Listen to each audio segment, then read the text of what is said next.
Hey man, I do what I do. Don't even have origins in the United States. Many of them are African, West Indian, Colombian, South America, all that. We need to go ahead and get this lawsuit popping. That's all I'm saying. But if you guys appreciate this very uncomfortable conversation, if you find it to be educational, cool. Stanley said I'm not being, you being negative, Stanley. You don't even know, Stanley. You're not a lawyer. You wouldn't know. You just talk. Maybe you just in disbelief. It can't happen, brother. Just by filing the right lawsuit, right time, right judge, getting all the information together. That's it, putting enough pressure on the defendant. It can happen, brother. But the bottom line is we need to change the mindset. See, when you start saying it can happen and other people get behind you, look, the Native Americans got their money. The Jewish people got their money for the Holocaust. The Japanese people got their money for those concentration camps. Why black people can't get their money? Why black Americans can't get their money from these African countries and these European countries who benefited from the slave trade? And again, I keep having to tell you, I understand many of those countries didn't exist, but the governments that succeeded those countries do exist. They inherited their liability and their debts. Okay, just like when a corporation takes over another corporation, that new corporation is responsible for the debts and the liabilities of the old corporation. All right. So either way, appreciate you guys. I'm gonna go ahead and try and enjoy my birthday holiday here, but I feel like this is important work, and the fact that I'm here in Hispaniola, where the first Africans were brought from Spain to the New World back in 1501, I just feel motivated to talk about this. You know, we were talking about great African leaders and whatnot, but you know, I think this is an important conversation, and I just want to be one of the people who sets us in the correct direction. You know, that's what I want to do. I want to be. This is my contribution. You see what I mean, to my black brothers. You know, you brothers have to lead the way on this thing. You know, our lovely ladies are complacent. They happy with what they got. They trinkets. But they'll come along and get whatever little money they can get if you can line it up. But they're not gonna really do anything. You can give these sisters all the degrees that you want to, but you know, they're beholden to the dominant society. It's on us to begin to get our money, get our reparations, be leaders. Get on out there and make this a better place, a better world for our children, our black boys and girls. And let's set an example. We want justice. See, slavery wasn't about race. It was about money. You see, it wasn't about color. It was about money. Those African countries and kings and people, they were black. They didn't care about us being black. They wanted money. That gold was more important than the color of our skin to them. They had no loyalty to us. You see what I'm saying? Let's see, JT Fell said, just leave Dominicans alone, go to Jamaica. Why? Why would I do that? Why would I do that, JT Fell? Why would I do that? All of this is where my African brothers and sisters landed. All of this.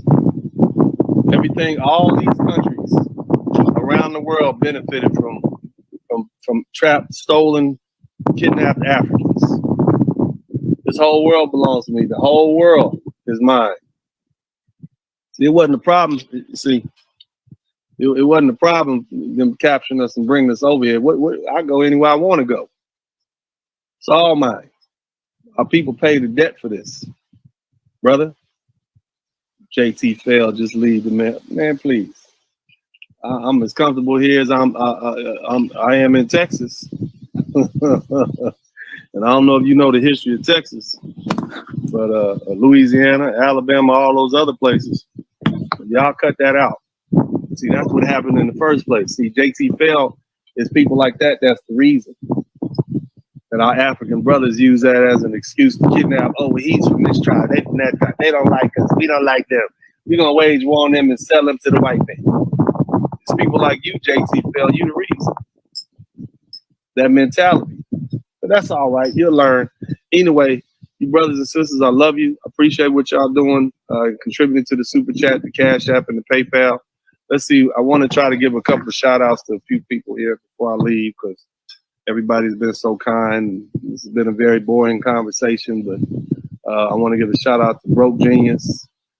Thank you so much. Who else? Who else we got in here? Let's see. Not too many. We got Afro Analyst. Salute, Uncle D. I appreciate you. I don't think we got anything on the super chat, on the cash app. Let me see. I'll double check before I get out of here. Yeah, let's see. Nothing on the cash app. That's all right. I think you guys need this. Let's see. But either way, y'all be blessed, man. It's Uncle D. And let's see. JT Phil said, I'm Dominican. We're not the same as African American. No, you in America. You're not a Dominican. I don't know if you know Dominicans, but once you move to America, they consider you an American. Just know that. You're not a Dominican anymore. You're a gringo. That's what you got to understand, JT Phil. The fact that so just recognize that you are an American. Dominicans are different. Jamaicans, you're different. You move to America, you're an American. You're an Americanized person. That's what you are. Bless your heart. But you keep on thinking that. But I'm not going to let you sidetrack me from this conversation, man. JT Phil. I am Dominican. We are not the same. No, you are an American. You're not the same as Black Americans, but you are an American. If you were in the Dominican Republic, you would be a Dominican. But you are a gringo.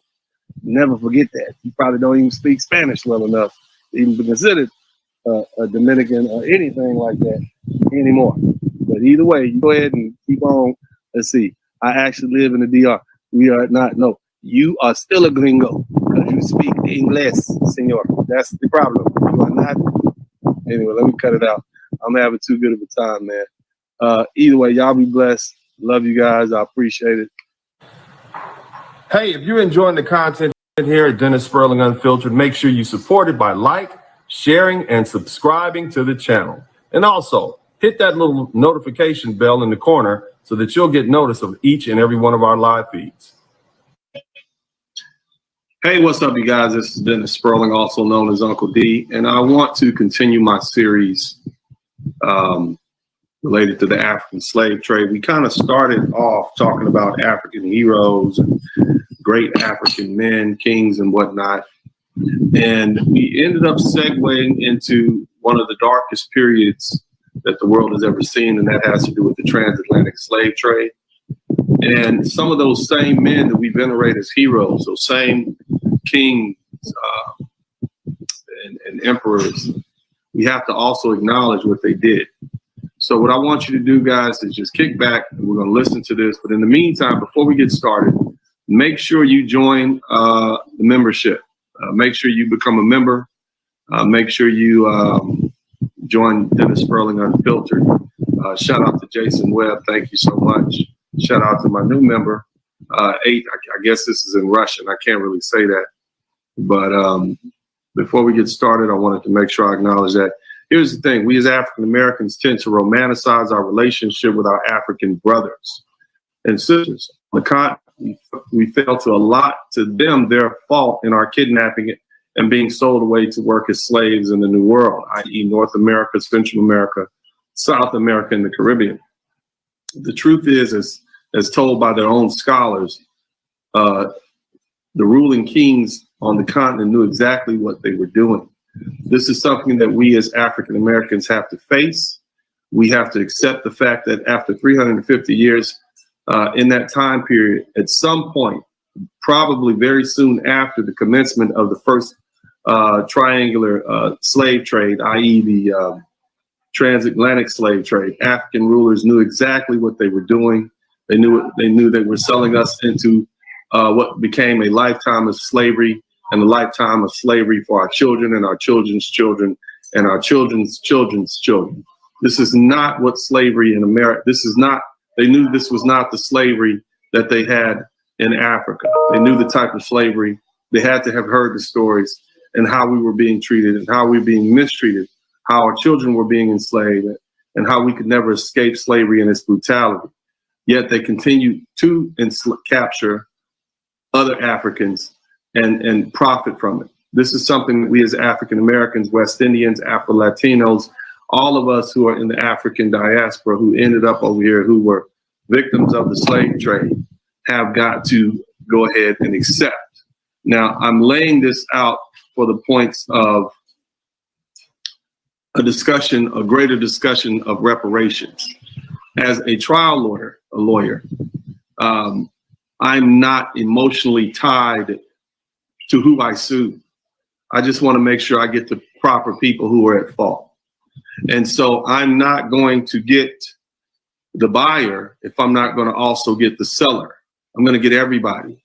And in this particular case, we understand that the white Europeans who benefited from our capture and in purchasing us, we understand that they are culprits. We understand that they benefited. We understand that they paid someone a wage. But it is important for us to realize that we also have to, if the prosecutors say indict. DennisSpurling got the mic on fire. Black father, I have black son. Tune in, weekly feeling inspired. From the heart, real talking night. Every episode brings a light. Subscribe, hit the like, won't you dare. Share the love, you know it's fair. Join us every week, don't be late. Drop some coins in the collection plate. Drop some coins, enjoy the ride, come say hi. Catch the wave, don't pass by. Lifted spirits always inside. In this podcast, joy takes flight. Subscribe, hit the like, won't you dare. Share the love, you know it's fair. Join us every week, don't be late. Drop some coins in the collection plate. Drop some coins. Donation. I thought it was a class.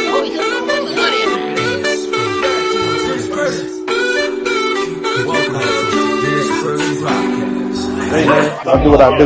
You know that. Your ass class, don't come over here. You tall black mother. Women up inside. I don't give a fuck about